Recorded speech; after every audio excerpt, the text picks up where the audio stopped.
آج کا سبق سورہ یاسین سے شروع ہو رہا ہے۔ یاسین کا ترجمہ حروف مقطعات ہیں، لیکن مقطعات حروف کے علاوہ جن بزرگوں نے کیا ہے انہوں نے یہ کیا ہے کہ یاسین کا معنی رب فرماتا ہے اے میرے سید، اے میرے سردار۔ فرمایا والقرآن الحکیم، مجھے قرآن مجید کی قسم ہو، انک لمن المرسلین، بے شک آپ رسولوں میں سے ہیں۔ مجھے قسم ہو کہ بے شک آپ رسولوں میں سے ہیں۔ پھر اللہ تبارک و تعالیٰ نے آگے متعدد آیات کے اندر، سورہ یاسین کی متعدد آیات کے اندر اللہ تبارک و تعالیٰ نے غافل لوگوں کو اللہ کے عذاب سے ڈرایا ہے اور ان پر حق کی حجت کو قائم کیا۔ لیکن کچھ سرکش لوگ ایسے ہوتے ہیں جن پر دعوت حق کا اثر نہیں ہوتا۔ دعوت حق انہی پر اثر ہوتا ہے جو نصیحت کو قبول کرتے ہیں، جن کا طریقہ ہے کہ وہ نصیحت کو قبول کرتے ہیں، جن کا مزاج نہیں نا جی نصیحت کو قبول کرنے کا، تو ان لوگوں پر حق کی دعوت کا کوئی اثر نہیں ہوتا۔ پھر آیت نمبر 38 سے اللہ تبارک و تعالیٰ کی قدرت اور جلالت کا بیان کیا گیا کہ سورج، چاند اور سیارے تمام قادر مطلق کے نظم کے تابع ہیں، اور یہ ممکن نہیں کہ ان میں سے کوئی فساد یا ٹکراؤ ہو جائے۔ پھر آیت نمبر 48 میں فرمایا کہ کفار کہتے ہیں وہ وعدہ کب آئے گا کہ تم سچے ہو۔ اس کے بعد پھر اللہ تعالیٰ نے وقوع قیامت کا ذکر فرمایا ہے اور بعثت بعد الموت کو مختلف پیرایوں کے اندر بیان فرمایا ہے۔ آیت نمبر 54 سے ارشاد فرمایا کہ بغیر کسی ظلم کے اعمال کا بدلہ دینے اور جنتی لوگوں کے لیے نعمتوں کا ذکر ہے، اور مجرموں کو الگ کرنے اور جہنم کے عذاب کا بھی اللہ نے انہی آیات کے اندر تذکرہ فرمایا۔ آیت نمبر 65 میں اللہ تبارک و تعالیٰ نے بتایا ہے کہ قیامت کے دن مجرموں کے منہوں پر مہریں لگا دی جائیں گی، منہ ہوں گے ان پر مہر لگا دی جائے گی، اور ان کے ہاتھ، پیر اور دیگر اعضاء سلطانی گواہ بن کے اللہ کی عدالت میں ان کے خلاف گواہی دیں گے۔ ہاتھ بھی خلاف گواہی دے گا، پیر بھی خلاف، زبان پہ تو مہر ہوگی، یہ گواہ بن جائیں گی ساری چیز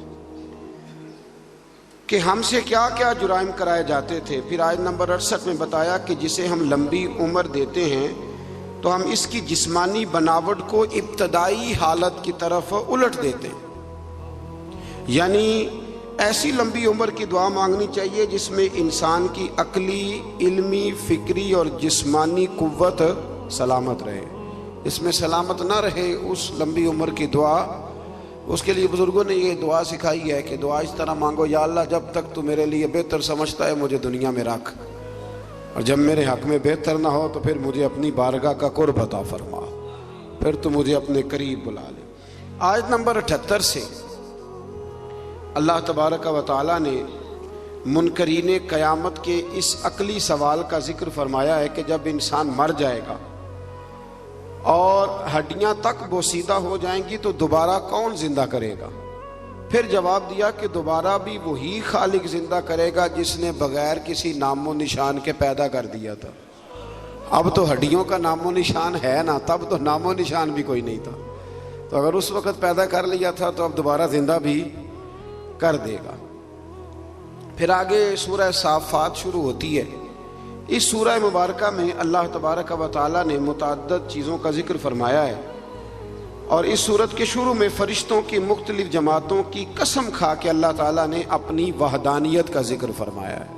کچھ مضامین ایسے ہوتے ہیں جو پچھلے اسباق سے ملتے ہیں، تو چونکہ جب 2 پارے کرنے ہوتے ہیں تو میری یہ خواہش ہوتی ہے کہ صرف وہ مضامین لائے جائیں جو پہلے بیان نہیں ہوئے۔ تو اس میں اللہ تبارک و تعالیٰ نے ارشاد فرمایا آیت نمبر 40 سے لے کر 49 تک، فرمایا کہ اللہ تعالیٰ کے برگزیدہ بندوں کو آخرت میں عطا کی جانے والی کچھ نعمتیں ہیں۔ ان کا ذکر ہے کہ انہیں عمدہ میوے ملیں گے، وہ جنت میں عزت اور احترام کے ساتھ ایک دوسرے کے مقابل مسندوں پر بیٹھے ہوئے ہوں گے، سفید اور لذیذ شراب طہور کے جام گردش میں ہوں گے، جن سے نہ درد سر ہوگا نہ ہوش اڑیں گے، پیکرے شرم و حیا حوریں ہوں گی، وہ بلند مقام سے جہنمیوں کا مشاہدہ کر رہے ہوں گے، اور گویا جہنمی بھی ان کی طرف بڑی حسرت کے ساتھ دیکھ رہے ہوں۔ جنت جو ہے نا، جنت میں وہ جن چیزوں کی انسان دنیا میں خواہش کرتا ہے نا، وہ ساری چیزیں اللہ جنت میں عطا فرمائے گا۔ تو فرمایا کہ یہاں تمہارے اندر خواہشات رکھی ہیں، تو یہاں وقت بھی تھوڑا رکھا ہے، وقت بھی۔ لیکن نا عقل مند آدمی ہے نا، اس کو اگر کہا جائے کہ یہ 5 دن کے لیے بندوبست ہے، موج بڑی ہے، لیکن اگر تو یہ چھوڑ کے 5 دن صبر کر لے تو پھر آگے تیرے لیے ساری زندگی کا صبر ہے، ساری زندگی کی موج ہے۔ تو عقل مند کون ہے، 5 دنوں والا کہ ساری زندگی والا؟ تو ہم نے 30-35 سال کی موج چاہتے ہیں۔ اس کو چھوڑیں، خواہشات کو دبائیں، انشاءاللہ پھر جب آنکھ بند ہونے کے بعد دوبارہ کھلے گی نا، تو پھر اللہ بڑا ہی فضل فرمائے گا، بڑا اللہ فضل فرمائے گا۔ پھر اس سے آگے جب ہم بڑھتے ہیں تو پھر ایک دفعہ حضرت سیدنا ابراہیم علیہ السلام کا ذکر سورہ صافات کے اندر فرمایا گیا، اور پھر وہ دوبارہ سے ذکر جب آپ نے بتوں کو توڑا۔ لیکن اس میں ایک چیز کا اضافہ ہے، وہ کیا ہے کہ اللہ تبارک و تعالیٰ نے فرمایا کہ جب حضرت ابراہیم علیہ السلام کو آگ میں ڈالنے کی ان کی ساری تدبیریں ناکام ہو گئیں، تو پھر ہم نے ابراہیم علیہ السلام کو اسماعیل علیہ السلام دیے۔ آپ کو پتہ ہے پھر جب بیٹا دے دیا، اللہ کا اپنا انداز ہے نا نوازنے کا۔ اچھا ہمارا مسئلہ اور طرح کا ہے، ہم کہتے ہیں کہ نوازتا ہے تو پھر روز نوازے، نوازتا ہے تو پھر اللہ آپ کو کہتا ہے روزانہ زکوٰۃ دو، اگر کہہ دیتا تو وہ بھائی سال والے بڑی مشکل سے حساب کرتے ہیں، اور ہر روز تو رب ہر روز چیزوں کا حکم نہیں دیتا۔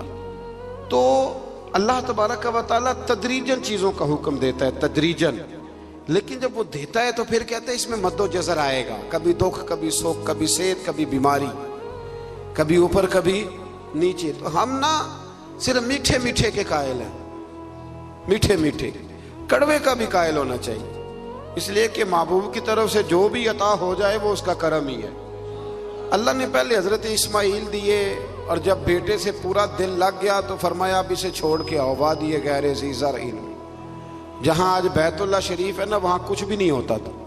حضرت جناب اسماعیل کو اور ان کی والدہ کو چھوڑ آئے 2 کلو کھجوریں اور ایک مشکیدہ پانی کا، اور کہا اللہ میں انہیں تیرے حوالے کر کے جاتا ہوں۔ پھر پابندی لگ گئی تو کئی سال گئے نہیں۔ مفسرین نے با اختلاف روایات 9 سال یا 13 سال کے حضرت اسماعیل ہوئے تو گئے، اور جب گئے تو جاتے ہی کہنے لگے وہ یہاں ذکر ہے، فرمایا کہ بیٹا میں نے خواب دیکھی ہے، میں تمہیں ذبح کر رہا ہوں۔ فلما بالغ معه سعیا، جب بیٹا ساتھ چلنے کے قابل ہو گیا نا، تو کہنے لگے بیٹے میں نے خواب دیکھی ہے، انی اذبحک، میں تمہیں ذبح کر رہا ہوں، فانظر ماذا تری، تو اپنا ارادہ بتا۔ میں نے سورہ یوسف میں بھی عرض کیا تھا کہ ساری زندگی لوگ ماں بیٹے کی محبت کا ذکر کرتے آئے، پہ قرآن مجید نے نا 2 جگہ باپ بیٹے کی محبت بھی بڑی کھول کے بیان کی ہے۔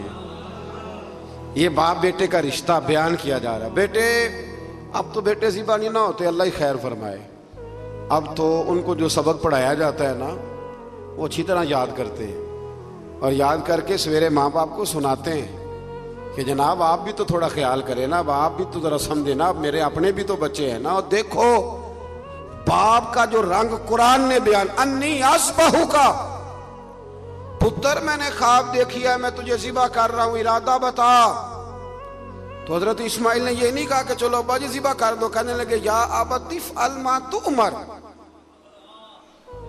کہا ابا جی آپ ذبح نہ کریں، آپ نے خواب دیکھی ہے ذبح کر رہے ہیں تو فقط ذبح ہی نہ کریں، جو رب کہتا ہے نا وہ سارا آپ میرے ساتھ کریں، جو حکم ہوتا ہے وہ، جو اللہ کہتا ہے وہ سارا کرے۔ اس کی تفسیر میں مفسرین نے لکھا ہے کہ گویا حضرت اسماعیل کہہ رہے تھے کہ ابا جی اگر اللہ کہتا ہے نا ذبح کرو تو آپ ذبح کریں، اور اگر وہ کہتا ہے نا اس کے بعد میرے ٹکڑے ٹکڑے کریں تو آپ ٹکڑے ٹکڑے کریں، اور اگر وہ کہتا ہے نا پھر اسے جلا دیں تو آپ جو رب کہتا ہے نا آپ وہ سارا میرے ساتھ، ستجدنی انشاء اللہ من الصابرین، مجھے آپ انشاءاللہ صبر کرنے والوں میں سے ہی پائیں گے۔ تو پھر اللہ کریم نے فرمایا ابراہیم تو نے خواب سچا کر کے دکھایا ہے، حضرت ابراہیم نے تو پٹی باندھ لی تھی آنکھوں پہ، بیٹے کے ہاتھ باندھ لیے تھے، انہوں نے تو چھری چلا دی تھی۔ اب جس نے امر کرنا تھا اسی نے نہ کیا۔ وَفَدَيْنَاهُ بِذِبْحٍ عَظِيمٍ، اور ایک ذبح عظیم کا فدیہ اللہ نے دے دیا۔ تو اقبال کہنے لگے یہ فیضان نظر تھا، یہاں کے مکتب کی کرامت تھی۔ دو چیزیں ہوتی ہیں، ایک فیضان نظر بھی ہوتا ہے۔ کئی دفعہ مکتب کے نکمے فیضان نظر سے چل جاتے ہیں۔ یہ تو اقبال کہہ رہے ہیں نا، یہ فیضان نظر تھا، یہاں کے مکتب کی کرامت تھی۔ یہ سکھائے کس نے اسماعیل کو آداب فرزندی۔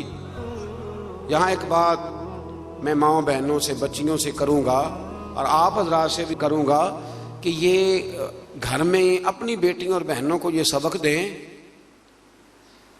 کہ بچے باپ کے اس وقت فرما بردار بنتے ہیں جب ان کی اماں انہیں باپ کا فرما بردار بناتی ہے۔ حضرت اسماعیل کی اماں کہہ سکتی تھی کہ بیٹے تیرا ابا تو کبھی آیا ہی نہیں، جنگل میں چھوڑ کے چلا گیا، یہ کہہ سکتی تھی، اور کیا کچھ ذہن میں بچے کے بیٹھ سکتا تھا۔ پر حضرت ہاجرہ نے کہا پتر تیرا باپ چھوڑ کے گیا ہے نا، تو ایسے نہیں چھوڑ کے گیا، تیرا باپ اللہ کا رسول ہے، اللہ کا پیغمبر ہے، اور میں باپ سے بھی کہوں گا کہ ماں کا ادب کرا سکتا ہے تو ابا کرا سکتا ہے۔ ابا کرائے ادب، ان کو کہے کہ بیٹا میں تو باہر رہتا تھا، تمہاری ساری پریشانیاں تمہاری ماں نے دیکھی۔ یہاں یہ ہوتا ہے کہ ماں باپ اپنے حق میں دلائل دیتے دیتے وہ دونوں ہی چھٹی کر جاتے ہیں، وہ کہتے ہیں چلو ٹھیک ہے آپ دونوں راضی رہیں، اپنے اپنے حق میں دلائل نہ دیں، یہ ویسے بھی کمزور لوگوں کا طریقہ ہے۔ اللہ ہمیں سمجھنے کی توفیق عطا فرمائے۔ پھر اللہ تبارک و تعالیٰ نے اس کے بعد پھر سے ایک دفعہ اپنے انبیاء کا، حضرت اسحاق، موسیٰ، ہارون، الیاس، لوط اور یونس علیہ السلام ذکر فرمایا اسی آیت میں۔ آگے پھر سورۃ صاد شروع ہوتی ہے۔ اس سورہ مبارکہ کی ابتدا میں قرآن کریم کی قسم کھا کے فرمایا کہ کافر تکبر اور مخالفت میں پڑے ہوئے ہیں۔ اس کے بعد فرمایا سرکار دو عالم صلی اللہ علیہ وسلم کی رسالت اور نبی کریم علیہ السلام کے انتخاب پر اور بے شمار معبودوں کی بجائے الہ واحدہ کی عبادت پر کفار کا بڑا تعجب ہے۔ یہ سارا کچھ کیسے ہو گیا؟ سارے بت چھوڑنے پڑیں گے اور نبی پاک کو ماننا پڑے گا؟ تو گویا رب فرماتا ہے جتنا مرضی تعجب کرو، ماننا تو تمہیں پڑے گا، اس لیے کہ یہ میرے حبیب ہیں، یہ تمہیں ماننا تو پڑے گا۔ پھر آیت نمبر 10 سے ان مشرکین کو جنہیں اپنی طاقت پر ناز تھا اور خدائی کا دعویٰ کرتے تھے، فرمایا کہ اگر آسمانوں اور زمین اور ان کے درمیان ہر چیز کی بادشاہت ان کی ہے تو پھر انہیں چاہیے کہ آسمان کی طرف چڑھ جائیں، اور ظاہر ہے کہ ایسا ان کے لیے ممکن نہیں ہے، تو پھر اپنے عجز کا اعتراف کر لے کہ ہم یہ کر سکتے نہیں۔ پھر اسی صورت کے اندر اللہ تعالیٰ نے پھر سے ایک دفعہ قوم نوح کا ذکر کیا، قوم عاد کا، فرعون کا، سمود کا اور قوم لوط کا اللہ کریم نے یہاں ذکر فرمایا۔ پھر آگے چل کے نا اللہ کریم نے ارشاد فرمایا کہ حضرت سلیمان علیہ السلام جو تھے وہ اللہ کے بہت ہی اچھے بندے تھے اور اللہ کی طرف رجوع کرنے والے تھے۔ اچھا، یہ جو اللہ قرآن میں تعریف کرتا ہے کسی کی، حالانکہ بندے اللہ کی تعریف کرنے کے پابند ہیں کہ وہ ہر وقت اپنے رب کی، تو یہ جو اللہ تعریف کرتا ہے نا اپنے بندوں کی، یہ اس کا کمال کرم ہے۔ تو اللہ بندوں کی تعریف کر کے، نبیوں کی تعریف کر کے، ولیوں کی تعریف کر کے ہمیں بتاتا ہے کہ تم بھی نا بندوں پہ تنقید نہ کیا کرو، میرے بندوں کی تعریفیں کیا کرو، تعریفیں کیا کرو۔ اللہ کے نیک بندوں کی، پیغمبروں کی، ولیوں کی، درویشوں کی تعریف کرنی چاہیے۔ نیک لوگوں کی بات اللہ تعالیٰ توفیق عطا فرمائے۔ پھر اس سے آگے جب ہم بڑھتے ہیں تو اللہ تعالیٰ نے پھر ایک دفعہ حضرت ایوب علیہ السلام اور ان پر آنے والے مصائب کا ذکر فرمایا ہے۔ پھر اللہ تبارک و تعالیٰ نے جا کے نا آیت نمبر 49 میں اہل تقوی کے لیے جنت کی نعمتوں کا ذکر فرمایا اور جہنمیوں کے لیے عذاب کی مختلف صورتوں کا بھی ذکر فرمایا کہ ان کو پینے کے لیے کھولتا ہوا پانی اور جہنمیوں کے زخموں کی پیپ دی جائے گی، جبکہ اہل جنت کو طرح طرح کے پھل اور شراب طہور ملے گا۔ ہمارے نا استاد گرامی فرماتے ہیں کہ میں ایک دفعہ نا ایک جگہ پہ کسی پروگرام میں موجود تھا، تو وہاں ایک صاحب تقریر کرتے کرتے کہنے لگے جی ہم ہی مولوی کہتے ہیں بلا وجہ جی ایسے کہہ دیتے ہیں قبر میں کیڑے آئیں گے تو فلانا آئے گا. اور یہ بندے جب تقریر کر رہے ہوتے ہیں نا، وہ جن کا دعویٰ ہوتا ہے بعضوں کا درویشی کا، تو وہ کوئی حد شد کا خیال کوئی نہیں کرتے. اب آپ نے یہ آیت ملاحظہ کی نا کہ اللہ فرماتا ہے کہ جہنمیوں کے زخموں کا پیپ پلایا جائے گا. یہ قرآن مجید کی نص ہے نا کہ دوزخیوں کو عذاب ہوگا. تو مولانا نے قبر کا عذاب بیان کیا تو ایک صاحب اٹھ کے کہا، وہ بعد میں جو سمجھ لیں کہ جو آج کل بنے ہوئے ہیں نا درویش، وہ کہنے لگا جی مولوی جو ذکر کرتے ہیں نا یہ اپنی قبر کا کرتے ہیں، درویشوں کی قبر میں بچھو نہیں آئیں گے. تو فرماتے میں اٹھ کے کھڑا ہو گیا. میں نے اس کو کہا کہ تو 2 کتابیں پڑھ لیتا تو تجھے بھی سمجھ آتی. وہ جو قرآن نے عذاب بیان کیا تو وہ کس کا کیا ہے، اور جو رسول کریم نے فرمایا ہے قبر کا عذاب، تو نبی پاک نے کس کی قبر کا ذکر کیا. جی بچھوؤں سے ڈراتے ہیں جی مولوی فلان کرتے ہیں، اور یہ بہت جاہل لوگ اس قسم کی بات کرتے ہیں. مولوی کون ہوتا ہے ڈرانے والا؟ مولوی بیچارے کی کیا حیثیت ہے؟ مولوی تو ناقل ہے، تو ناقل لوگ ہیں، ناقل نقل کرنے والے، یہاں سے نقل کرتے ہیں آپ کو سنا دیتے ہیں. اتنی سی ذمہ داری ہے. اور سورہ یاسین ابھی گزری ہے، اس میں نبی کہتے تھے وما علینا الا البلاغ المبین. بھئی ہمارے ذمے تو کھول کے بیان کرنا ہے، ہمارے ذمے تو کھول کے. میں نے بڑے دن پہلے کہا تھا کہ ہماری ڈیوٹی منوانے کی نہیں بتانے کی ہے. ہماری آذان پڑھنے کی ڈیوٹی ہے، تلوار چلانے کی ڈیوٹی نہیں ہے. تو اس لیے یہ جاہلانہ بات ہے کہ جی عذاب کا ذکر نہ کرو تو جو نبی پاک نے کیا ہے. حضرت عثمان غنی قبر پہ کھڑے ہوتے تو رو پڑتے تھے. لوگ کہتے آپ تو جنتی ہیں، تو حضور نے جنتی کہا ہے تو روتے کیوں ہیں؟ تو فرمانے لگے جس محبوب نے مجھے جنتی کہا ہے انہوں نے کہا ہے قبر آخرت کی منزلوں میں سے پہلی منزل ہے، اس کی تیاری کرو. اور حضور پتہ ہے قبر کے بارے میں کیا فرماتے؟ صحابہ کہتے ہیں جنازے میں ہم نبی پاک علیہ السلام کے ساتھ گئے تو قبر تیار ہونے میں دیر تھی. حضور ایک سائیڈ پہ بیٹھ کے جنازہ پڑھ کے دیر تک حضور علیہ السلام نے گردن مبارک جھکائے رکھی. ہماری خواہش تھی کہ چلو موقع مل گیا تو کوئی میٹھی پیاری بات ہی سن لے، لیکن حضور گردن جھکائے رہے. کہتے ہیں دیر کے بعد گردن اٹھائی تو آنکھوں میں آنسو تھے، اور رو کے حضور نے فرمایا، رو کے فرمایا بھائیو دوستو قبر کی تیاری کر لو، یہ معاملہ بڑا کٹھن ہے.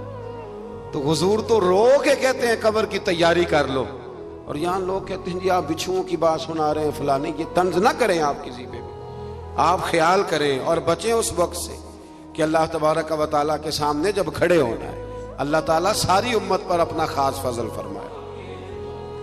پھر اللہ تبارک و تعالیٰ نے آیت نمبر 71 سے آگے کم و بیش ساری سورہ مبارکہ میں نا پھر سے حضرت آدم کا واقعہ ذکر کیا ہے. میں نے شروع میں عرض کیا تھا نا کہ غالباً 7 جگہ پہ قرآن مجید میں حضرت آدم کا واقعہ آیا ہے. پھر سے آگے سورہ زمر شروع ہوتی ہے. اس کے اندر بھی اللہ تبارک و تعالیٰ نے بالکل اس کی ابتدا میں حکم دیا کہ دین کو اللہ کے لیے خالص کرو، خالص دین، اس میں کوئی ملاوٹ دین. آپ کو پتہ چل جائے کہ گھی میں ملاوٹ ہے تو خریدتے ہو، چینی میں، تو اگر نماز میں ہو جائے تو چلو تھوڑا سا لوگوں کو پتہ چل جائے میں نمازی ہوں. یہ بھی شرک اصغر ہے، ریاکاری بھی، اگرچہ اس کا وہ حکم نہیں پر یہ بھی غلط ہے. یعنی چلو صدقہ دیتا ہوں تھوڑا سا، اللہ بھی راضی ہو جائے گا اور بندوں کو پتہ چل جائے گا میں سخی ہوں. تو رب تو خالص دین کو قبول کرتا ہے، خالص، لہذا مخلص ہو کے اللہ کی عبادت کریں. آیت نمبر 5 ایک بار پھر اللہ تعالیٰ کی قدرت کا ذکر ہے کہ اس نے آسمانوں اور زمینوں کو پیدا کیا، گردش لیل و نہار کا نظام بنایا، اور سورج اور چاند کے لیے اپنا اپنا مدار اور منزلیں مقرر کی. تمام انسانوں کو ایک جان یعنی آدم علیہ السلام سے پیدا کیا.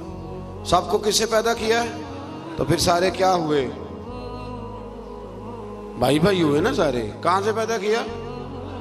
باپ سب کا، لیکن اڑ جاتے ہیں بندے. آپ جٹ کو بٹ کہہ کے دیکھیں، اب نام تو لے ذرا. یعنی اتنا اونچا اڑان ہماری ہو گئی ہے کہ اللہ تبارک و تعالیٰ معاف کرے کہ وہ پکڑائی نہیں دیتی.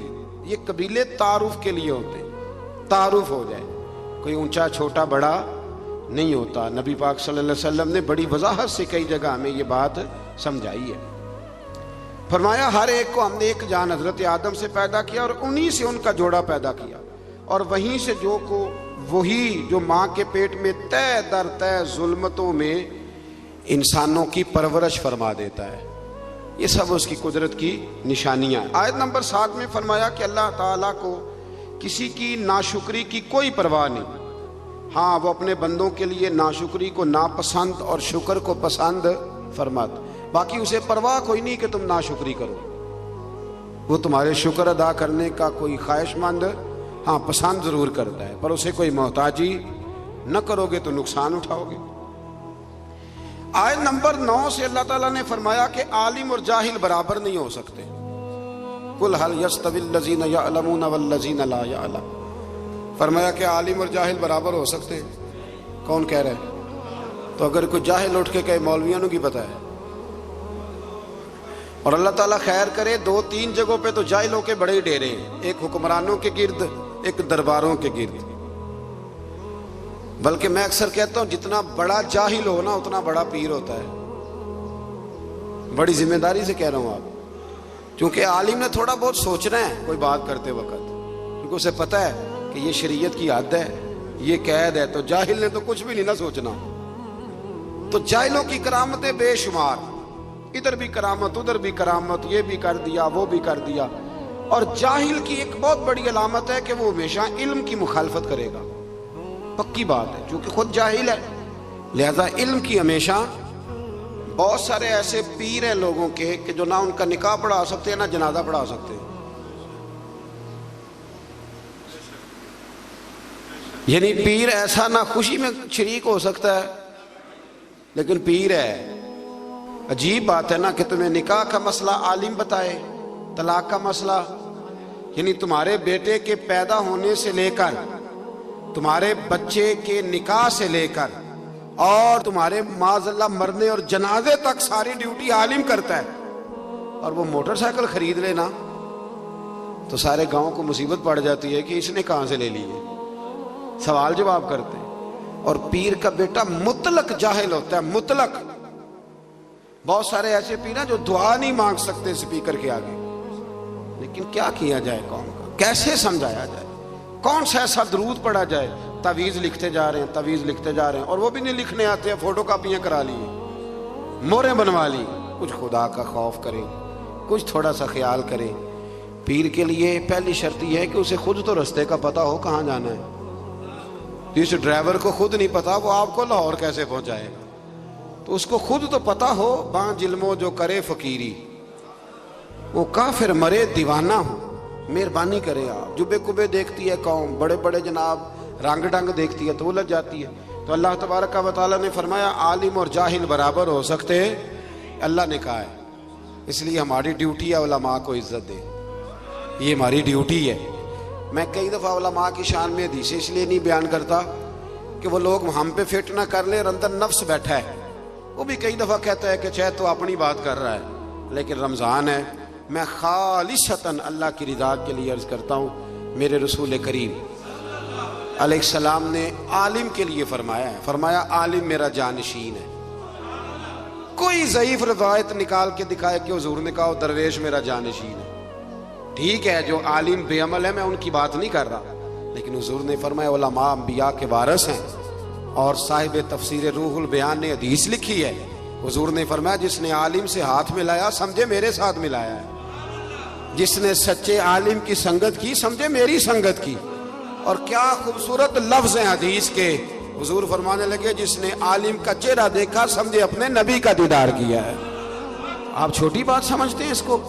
اس لیے وقت نکال کر، میں اپنی ذاتی زندگی میں وقت نکال کے جاتا ہوں علماء سے ملنے، پتہ چل جائے مستند اور باعمل عالم آیا تو میں کبھی پیچھے نہیں رہتا، میں آگے بڑھ کے جاتا ہوں، ملاقات کرنے کی کوشش کرتا ہوں، اور یہ حدیثیں میرے ذہن میں ہوتی ہیں ہمیشہ۔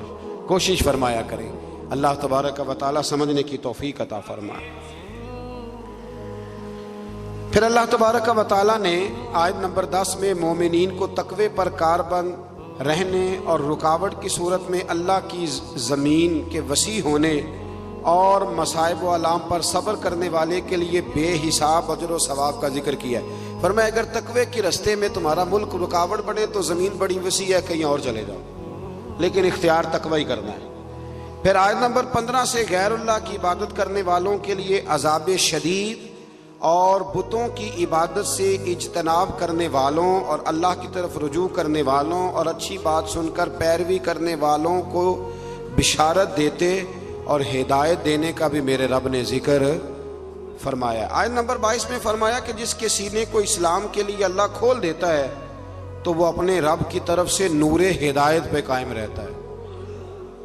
کوئی اللہ خوشخبری دے رہا ہے کہ اگر میں نے تمہیں کلمے کی توفیق دیا تو سمجھو میں نے ہدایت کا رستہ تم پہ واضح فرما دیا۔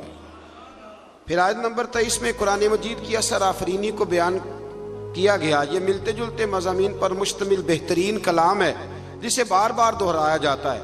جن کے دلوں میں خشیت الہی ہے اسے سن کر ان کے بدن کے رونگٹے کھڑے ہو جاتے اور ان کے جسم اور دل اللہ کی یاد کے لیے نرم ہو جاتے ہیں۔ فرمایا یہ ملتے جلتے مضامین ہیں جن کو بار بار دہرایا جاتا ہے۔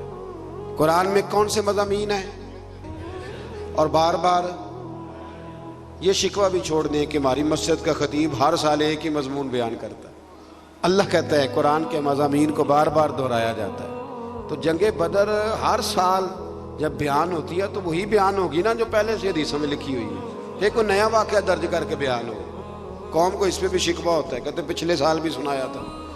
میں ایک جگہ پہ گیا تو مجھے کچھ لوگ کہنے لگے جی آپ تقریر چھوٹی کرتے ہیں تو آپ نا آج ہم نے لمبی تقریر سنی ہے، پچھلے سال بھی آپ نے 40 منٹ تقریر کی تھی۔ میں کہا تسی پچھلے سال والی سناؤ تو نویں سن لو، ٹھیک ہو گیا نا جی۔ میں نے کہا پچھلی سنائیں اور نہیں سن لیں۔ اور کبھی کبھی بڑے سکھانے والے لوگ بھی ملتے ہیں۔ ایک جگہ میں تقریر ختم کرنے لگا تو ایک بزرگ ہیں، وہ بڑا مجھ سے پیار کرتے ہیں، محبت کرتے ہیں، بڑی ان کی دلچسپی ہے۔ تو میں نے تقریر ختم کرتے ہوئے کہا کہ بس جی، بابا جی کہنے لگے نہیں تھوڑی سی اور۔ میں کہا جب میں کہاں ختم ہو گئی ہے، کہنے جی ختم ہوگی تو مڈو لگ پو یہی سنا دیو دوبارہ۔ اب یہ تو یہ سکھانے والی بات ہے نا جی، کہ بزرگ بہت سارے حاضر دعاغ ہوتے ہیں، کہنے لگے آپ شروع سے لگ جائیں جہاں سے شروع کیا تھا، اور ہمیں نہ زیادہ سنا ہے۔ اللہ کریم توفیق عطا فرمائے۔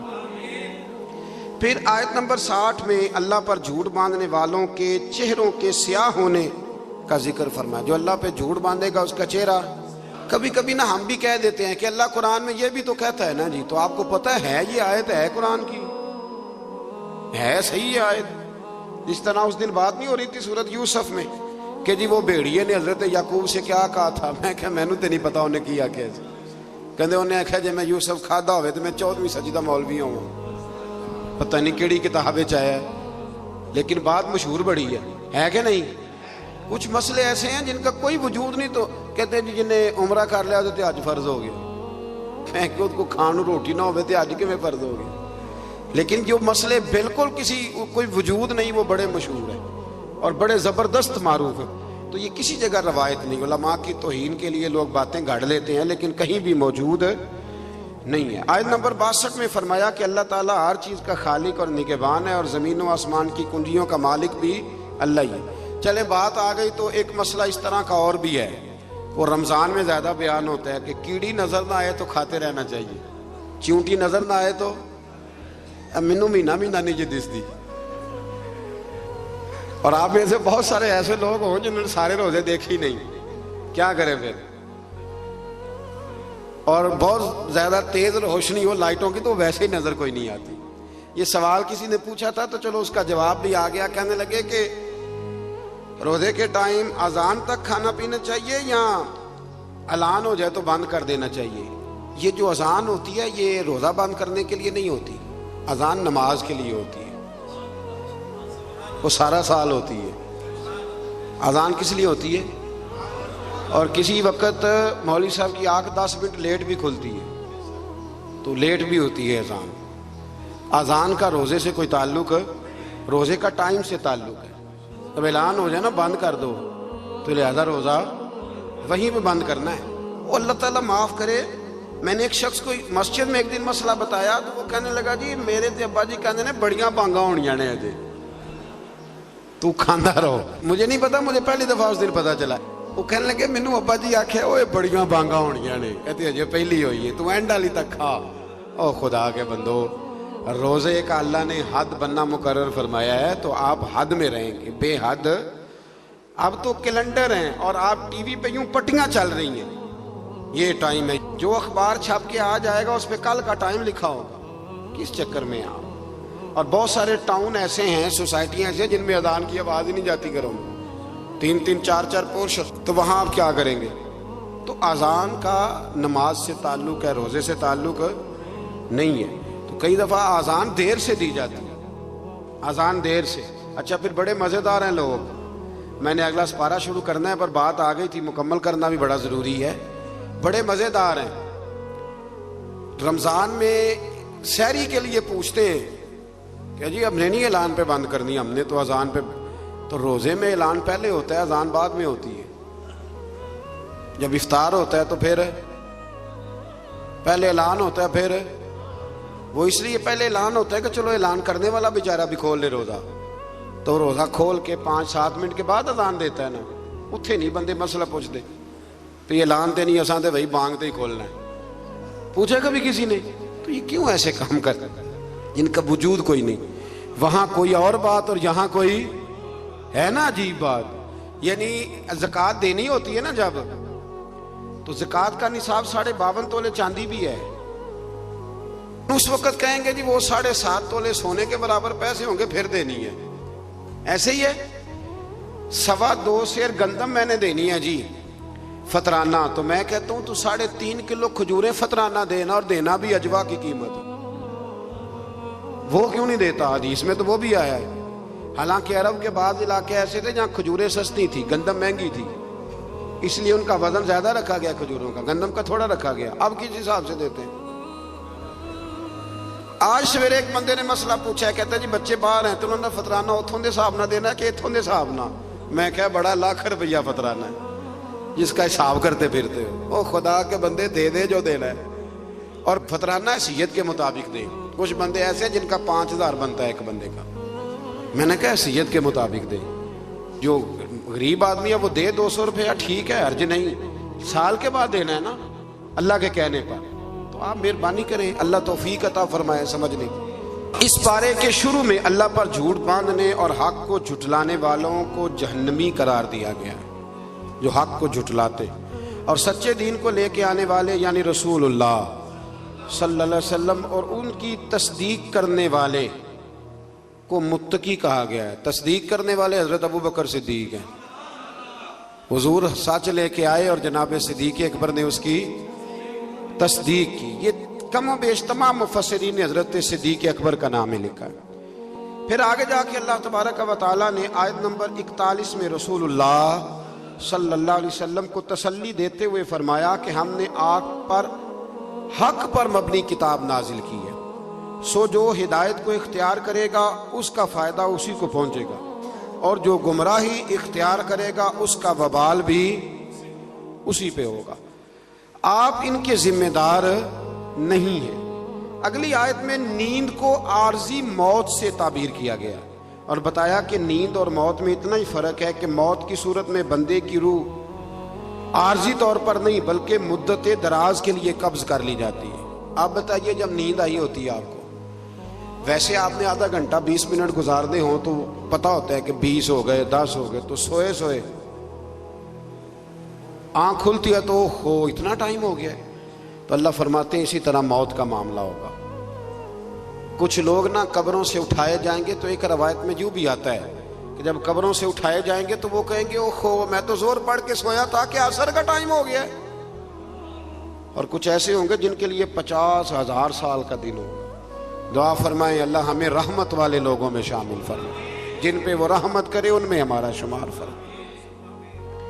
پھر اللہ تبارک و تعالیٰ نے آیت نمبر 43 اور 44 میں فرمایا کہ سب شفاعت اللہ تعالیٰ کے اختیار میں ہے جو آسمانوں اور زمینوں کا مالک ہے، اور کفار کے معبودان باطلہ کو کسی کی شفاعت کا اختیار نہیں، بلکہ تو وہ اپنے لیے کسی چیز کے مالک نہیں ہیں۔ ان کو سفارش کا حق بھی، سفارش بھی اگر کریں گے تو اللہ کے بندے ہی کریں گے۔ حضور نے فرمایا سب سے پہلے انبیاء کریں گے، پھر علماء کریں گے، پھر شہید کریں گے، پھر نیک لوگ اللہ کی بارگاہ میں سفارش کریں گے۔ آیت نمبر 47 میں بے پناہ دولت جمع کرنے والوں کو خبردار کیا گیا ہے کہ اگر وہ زمین کی ساری دولت کے مالک بن جائیں اور اس کے برابر بھی ان کو مل جائے تو وہ قیامت کے دن یہ سب کچھ دے کر عذاب سے اپنی گردن چھڑانا چاہیں تو بھی انہیں خلاصی نہیں ہوگی، جتنا مرضی مال جمع کر لیں۔ قیامت کے دن اگر کوئی بچے گا تو اپنے نیک اعمال کی وجہ سے بچے گا۔ آیت نمبر 53 میں گناہ گاران امت کو بشارت دی گئی کہ اے رسول صلی اللہ علیہ وسلم کہہ دیجئے اے میرے بندو لا تقنطوا من رحمت اللہ، جنہوں نے گناہ کر لیا ہے وہ رب کی رحمت سے نا امید نہ ہو۔ ان اللہ یغفر الذنوب جمیعا، بے شک اللہ تمام گناہوں کو معاف فرما دے گا۔ اگر سچی توبہ کریں گے تو اللہ تعالیٰ تمام گناہوں کو معاف فرمائے گا۔ آیت نمبر 71 سے بتایا کہ کافروں کو گروہ در گروہ جہنم کی طرف ہانکا جائے گا اور وہاں ان کا استقبال توہین آمیز انداز میں ہوگا، جبکہ اہل ایمان کو اکرام کے ساتھ جنت کی طرف لے جایا جائے گا اور وہاں ان کا استقبال انتہائی اعزاز و اکرام کے ساتھ ہوگا، اور اہل جنت اور فرشتے اور کائنات کی ہر چیز اپنے رب کی حمد و ثنا بیان کرے گی۔ اس سے آگے سورہ مومن شروع ہوتی ہے۔ اس کی آیت نمبر 7 سے فرمایا کہ وہ فرشتے جو عرش کو اٹھائے ہوئے ہیں، یہ بڑی خوبصورت بات ہے، فرمایا وہ فرشتے جو عرش کو اٹھائے ہوئے ہیں اور جو اس کے ارد گرد ہیں وہ سب اپنے رب کی حمد کے ساتھ تسبیح کرتے ہیں اور اس پر ایمان رکھتے ہیں اور مومنوں کے لیے مغفرت طلب کرتے ہیں۔ یہ بھی اللہ کا کرم ہے نا جی۔ اور کہتے ہیں کہ اے ہمارے رب تیری رحمت اور تیرا علم ہر چیز کو محیط ہے، سو جنہوں نے توبہ کی ہے اور تیرے راستے کی اتباع کی ہے ان کی مغفرت فرما اور دوزخ کے عذاب سے انہیں بچا۔ اس آیت میں بتایا گیا کہ اللہ کے مقرب فرشتے نہ صرف اس کے تائب بندوں کے لیے بلکہ ان کے صالح آباء و اجداد کے لیے، ان کی بیویوں کے لیے، ان کی اولاد کے لیے بھی جنت کی دائمی نعمتوں کی دعا مانگتے رہتے ہیں۔ اگر کوئی سچی توبہ کرے تو فرشتے بھی اس کے لیے دعا کرنی شروع کر دیتے۔ پھر آیت نمبر 10 میں فرمایا کہ کفار کو قیامت کے دن بلند آواز سے کہا جائے گا کہ تم لوگوں کو اپنے اوپر جتنا غصہ آ رہا ہے نا کہ ہم نے برے کام کیوں کیے، اس سے زیادہ غصہ اللہ کو تم پر آتا تھا۔ جب تم لوگوں کو ایمان کی دعوت دی جاتی تو تم کفر کرتے تھے اور اپنے گناہوں کا اعتراف کر کے کہیں گے کہ کیا جہنم سے نکلنے کی کوئی صورت ہے؟ پھر اس دن پوچھیں گے کہ غلطی تو ہو گئی پر کوئی صورت ہے نکلنے کی۔ آیت نمبر 16 میں قیامت کے دہشت ناک دن کا نقشہ کھینچا گیا ہے۔ اللہ تعالیٰ فرمائے گا آج کس کی بادشاہی ہے؟ سب جانتے ہوئے خاموش ہو جائیں گے۔ پھر اللہ فرمائے گا کہ اللہ کی، جو واحد بھی ہے اور سب پر غالب آنے والا بھی ہے۔ پھر آیت نمبر 17 سے بتایا کہ قیامت کے دن سب کے ساتھ پورا انصاف ہوگا۔ وہاں ظالموں کا کوئی حمایتی اور سفارشی، ظالموں کا نہ کوئی سفارشی ہوگا نہ کوئی حمایتی ہوگا، بلکہ میرے نبی پاک علیہ السلام نے فرمایا اگر میرے کسی امتی نے ذمی کافر پر ظلم کیا، ذمی کافر وہ ہوتا ہے جو اسلامی حکومت میں اسلامی قوانین کی پابندی میں جزیہ دے کے رہتا ہے، فرمایا اگر میرے کسی امتی نے کسی ذمی کافر پر ظلم کیا تو میں قیامت کے دن اس ذمی کے ساتھ کھڑا ہو کے اپنے امتی پہ مقدمہ کراؤں گا۔ یعنی ظلم والے کی حضور بھی قیامت میں سپورٹ نہیں کریں گے۔ اللہ توفیق عطا فرمائے ظلم سے بچنے کی۔ اللہ خیانت کرنے والی آنکھوں اور سینوں میں چھپے رازوں کو بھی جانتا ہے۔ پھر اس سے آگے آیت نمبر 49 میں بتایا کہ جہنمی جہنم کے دروغوں سے کہیں گے کہ اپنے رب کو بلاؤ کہ ہمارے ساتھ عذاب میں صرف ایک دن کی تخفیف کر دے، اللہ محفوظ رکھے، ایک دن کی صرف چھٹی مل جائے۔ جہنم کا محافظ عملہ ان سے کہے گا کیا دنیا میں تمہارے پاس رسول نشانیاں لے کر نہیں آئے تھے؟ وہ اقرار کریں گے۔ آگے چل کے فرمایا قیامت میں ظالموں کی عذر خواہی انہیں کوئی کام نہ آئے گی، ان کے لیے لعنت ہے اور برا گھر ہے۔ آیت نمبر 60 میں فرمایا کہ تیرے رب نے فرمایا ہے مجھ سے دعا مانگو میں تمہاری دعاؤں کو قبول فرماؤں گا۔ آیت نمبر 64 میں فرمایا اللہ ہی نے زمین کو تمہارے لیے جائے قرار اور آسمان کو چھت بنایا ہے اور تمہاری صورتیں بنائی ہیں اور وہی تمہیں پاکیزہ رزق عطا کرتا ہے۔ پھر آیت نمبر 67 میں اللہ تعالیٰ نے انسان کی تخلیق اور اس کے بعد موت تک مختلف مراحل کو اپنی نشانیوں کے طور پر بیان فرمایا۔ آگے سورہ حامیم سجدہ شروع ہوتی ہے۔ اس کی آیت نمبر 5 میں کفار کو انتہائی سرکشی کی کیفیت کو بیان کرتے ہوئے فرمایا، اور انہوں نے کہا جس دن کی طرف آپ ہمیں بلا رہے ہیں ہمارے دلوں میں اس پر پردے پڑے ہوئے ہیں، اور ہمارے کانوں میں ڈاٹ ہے، اور ہمارے اور آپ کے درمیان حجاب ہے، سو آپ اپنے کام سے کام رکھیے اور ہم اپنے ڈھپ پر کاربند رہیں گے۔ یعنی وہ کسی بھی طور پر قبول حق کے لیے تیار نہ ہوئے۔ کہنے لگے جی ہمیں نہیں آپ کی باتوں کی سمجھ آتی، ہماری آنکھوں پہ پردے۔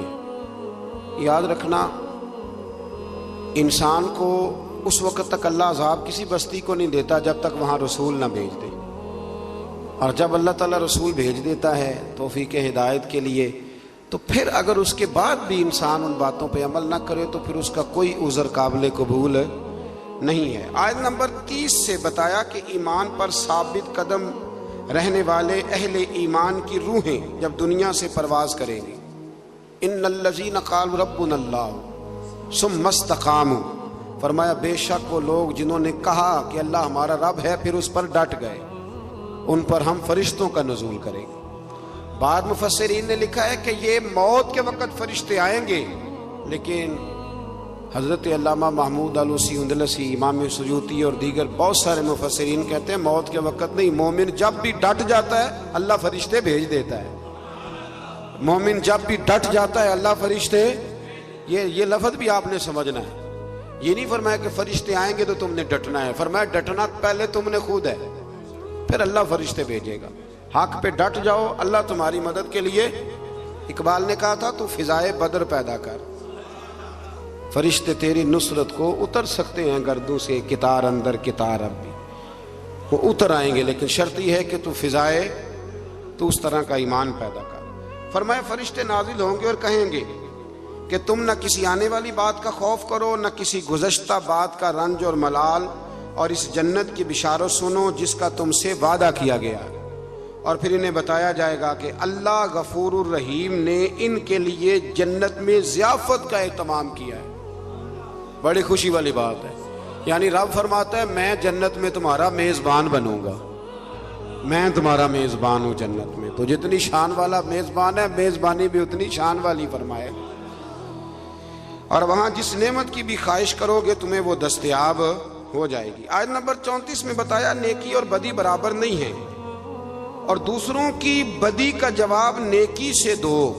اللہ فرما رہا ہے بدی کا جواب نیکی سے دو، اس کے نتیجے میں تمہارا مخالف تمہارا سرگرم اور پرجوش دوست بن جائے گا اگر تم جواب نیکی سے دو گے نا۔ میرے پاس وقت نہیں، ورنہ یہاں کچھ حدیثیں پڑھتا جن میں نبی پاک علیہ السلام نے ان لوگوں سے نیکی کی جو بظاہر ظلم کرنے آئے تھے۔ حضور نے نیکی کی تو وہ میرے رسول کے غلام بن گئے، وہ نبی کریم کے غلام بن گئے۔ آیت نمبر 39 سے اللہ تعالیٰ نے حیات بعد الموت کے ثبوت کے لیے حصی مثال دی کہ تم دیکھتے ہو زمین خشک بنجر اور غیر آباد ہوتی ہے، یعنی بے جان ہوتی ہے، تو ہم اس پر بارش کا پانی نازل کرتے ہیں جس کے ذریعے وہ سرسبز اور شاداب ہو جاتی ہے، اور نمو یعنی نباتات اگانے اور بڑھانے کی صلاحیت اس میں پیدا ہو جاتی ہے۔ تو جو زمین کے لیے حیات ہے، فرمایا پس جو اللہ بے جان زمین میں جان ڈال دیتا ہے وہی آخرت میں مردوں کو بھی زندہ فرما دے گا۔ اور کئی دفعہ زمین میں جان ڈلتی ہے، ایک دفعہ بالکل صحیح ہو جاتی ہے، پھر ہل چلائیں، پھر بیج ڈالیں، پھر جان ڈل جاتی ہے۔ اسی طرح مرنے کے بعد بھی اللہ دوبارہ انسانوں میں جان پیدا کرے گا۔ آیت نمبر 42 میں قرآن کی شان اعجاز کو بیان کیا کہ اس میں کسی بھی جانب سے باطل کی کوئی آمیزش نہیں ہو سکتی، یہ سراسر حق ہے، قرآن سراسر حق ہے۔ میری یہ خواہش ہے، یہ نہ سنت ہے قیام اللیل آخری 10 راتوں کا، آپ اپنے اپنے گھروں میں یا اپنی اپنی مسجدوں میں کم از کم طاق راتوں میں رات کو کچھ دیر کے لیے جلدی ضرور اٹھیں۔ ساری رات ہو سکے تو بڑا ہی اچھا ہے۔ حضرت عائشہ کہتی ہے نبی پاک صلی اللہ علیہ وسلم نفل کے لیے پابند نہیں کرتے تھے، پر رمضان کی آخری 10 راتوں میں کہتے تھے اٹھو، خواتین بھی کوشش کریں۔ یہ آخری 10 دن جو ہوتے ہیں نا بڑے قیمتی، اور بالخصوص طاق راتیں بتا اس لیے رہا ہوں کہ آپ میں سے کوئی نیکی کرے گا تو میرے لیے بھی بخشش کا گزریہ بنے گا، ضرور کوشش کریں۔ کم از کم 1 گھنٹہ، اگر آپ نہیں ساری رات بیدار رہ سکتے تو 1 گھنٹہ آپ روزے سے ذرا پہلے اٹھ جائیں، کچھ تلاوت، کچھ عبادت، کچھ درود پاک، یارو بڑا ہی ضروری ہے، حضور نے بڑا ہی پسند کیا ہے اور بڑی قیمتی۔ یہ وہ عظیم راتیں ہیں جن کے لیے خیمہ لگا کے میرے نبی مسجد میں ہی بیٹھ گئے، تو آپ ان میں کوتاہی نہ کریں۔ اللہ تعالیٰ توفیق عطا فرمائے۔